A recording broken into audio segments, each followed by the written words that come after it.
want to welcome you to Central Park Mall and the Literary Walk. We're here today on this auspicious day of the centennial of the women's suffrage in New York State to announce the commencement of a very special project, the creation of the Elizabeth Cady Stanton Susan B. Anthony Women's Suffrage Movement Monument. So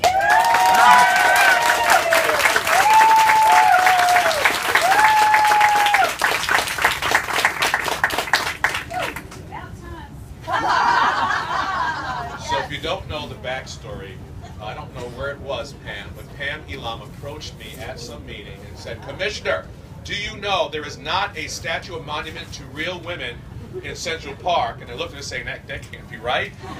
She said, "Well, what are you going to do about it?" I said, "I'll look into it." And so here we are, several years later, after a 50-year moratorium of monuments in Central Park. I felt we had to create this injustice, and so I'm very pleased you brought this to my attention, Pam, so now we can move forward and make sure we add that justice here and equality to this park.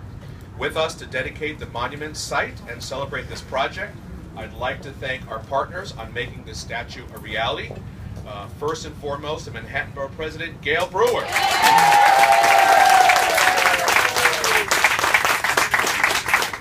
For her steadfast dedication to this project, and who also dedicated $100,000 for this project as well.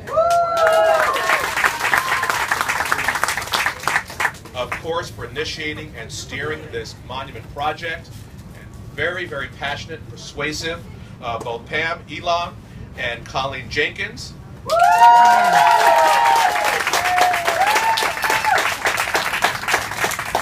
Colleen is the great-granddaughter of Elizabeth Cady Stanton, and from the Elizabeth Cady Stanton and Susan B. Anthony Statue Fund.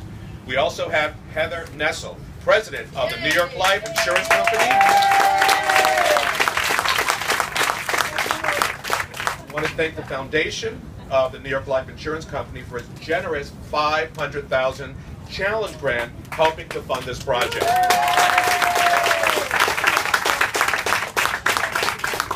She could not join us today, but I'd also like to acknowledge Council Member Helen Rosenthal, who couldn't be here but supported this project with $35,000. Our key partner here in Central Park, Doug Blonsky, President and CEO of Central Park Conservancy and the Central Park Administrator. Thank you, Doug.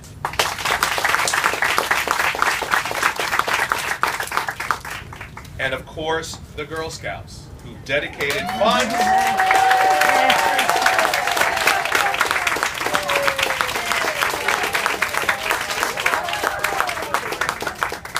Dedicated funds for their annual cookie sales to the cause. From the Girl Scouts troop of 3484, we have Bridget Small and Gina Son is here with us. Thank you.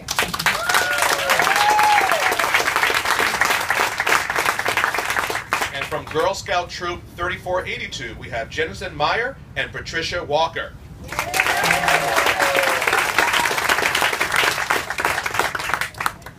Also with us today, we have a number of our New York City and state elected officials. First and foremost, we're very pleased she was able to join us. Lieutenant Governor Kathy Hochul is here.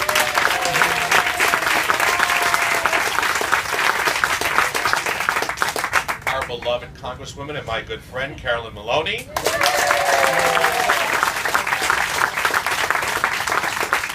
Assembly Member Linda Rosenthal.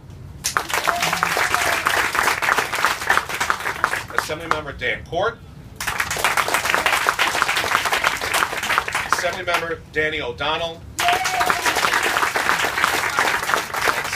State Senator Brad Hoyland. So you know, the next step of the process is continue to raise funds for this project, as well as a selection jury that will pick the appropriate design for the monument. A number of those individuals are here with us, and so you'll follow that progress as it unfolds. So I want to give a warm welcome to the many others who've advocated for the Elizabeth Cady Stanton and Susan B. Anthony Women Suffrage Movement Monument. Parks are where we play, exercise, and grow, but there's more than that. Parks help communities thrive. They're places where we come together for respite and for cultural experiences. Our monuments are permanent reminders of people, of events, and the values we revere and uphold. They long outlast those who commissioned them.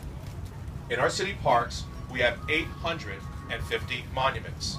Of them, about 100 represent individuals in portrait sculpture. And only 4 of these represent real women. 3 of those 4 are Gertrude Stein, Eleanor Roosevelt, and Harriet Tubman, erected in the past 20 years. And behind me on the Central Park Mall, in a few years, the Elizabeth Cady Stanton Susan B. Anthony Women's Suffrage Monument will stand on the site right behind us.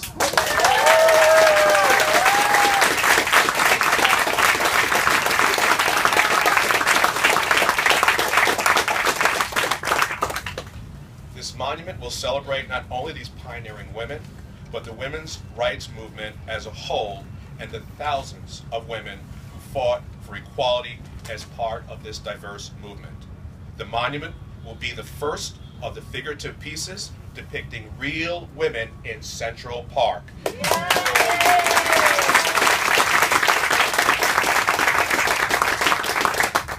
And Central Park's first commemorative sculpture since 1965. Not only will this monument add to our understanding of who we are as a people, but it will integrate with the park setting in a highly visible yet respectful manner. And through it, we will honor the ongoing struggle to create a better and more just society. Now, please allow me to introduce Lieutenant Governor of the State of New York, Kathy Hochul.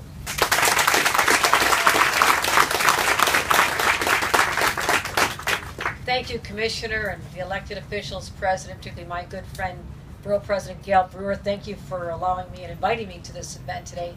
And my former roommate in Congress, Carolyn Maloney, thank you. It's great to see you again, and our members of the state legislature. That's another whole story. I could write a book about being a roommate with Carolyn Maloney. That's another day.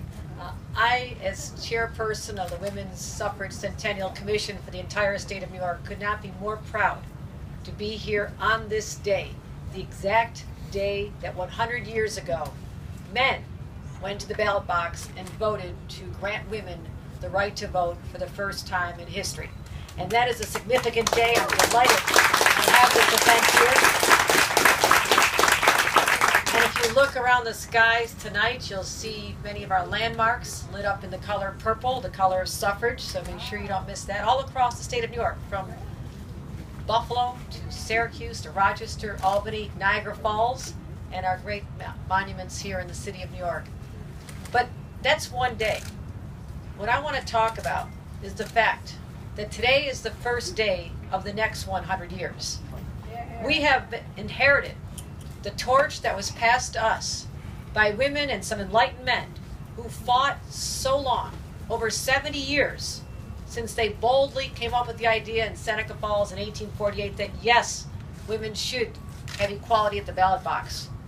But I don't think anyone would disagree with me if I said today, in 2017, the right to vote did not grant equality. We are still struggling to be paid equally and treated respectfully without harassment in the workplace. These are the challenges we still face today. And I am so proud that people are coming together to fund a physical, tangible reminder of those struggles when this statue is unveiled in 2020, which will commemorate the year the rest of the country caught up with New York State. Because as our Governor Andrew Cuomo is fond of saying, when New York leads, the rest of the nation follows. And this is a prime example.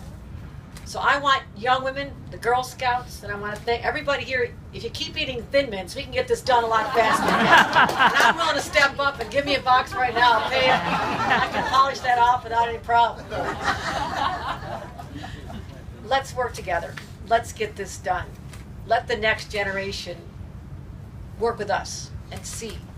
This is the day we start righting the wrongs of the past. This is one of them. The lack of representation of our heroes, and heroes to not just our daughters, but to our sons, to understand these struggles so they stand at our side and help make society a better place for women for the next 100 years. Thank you very much.